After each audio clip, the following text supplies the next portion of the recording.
শুভ সন্ধ্যা বন্ধুরা। আজ তোমাদের সাথে চা খাবো। এই দেখো চা বানিয়েছি। বলো তো এটা কিসের পকোড়া?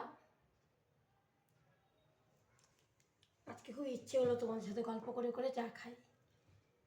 ঠান্ডা পড়েছে দেখেছো, গলা খুব ব্যথা।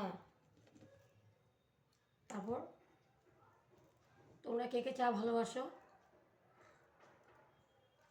আমি খুব চা ভক্ত, খুব চা ভালোবাসি। তোমরা কারা চা ভালোবাসো কমেন্ট করে জানিও।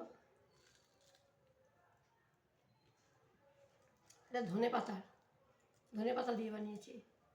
ভালোই হয়েছে, বেশ ঝাল ঝাল লাগছে। আর এটা হচ্ছে সাবুর পাঁপড়। সস নিয়েছি,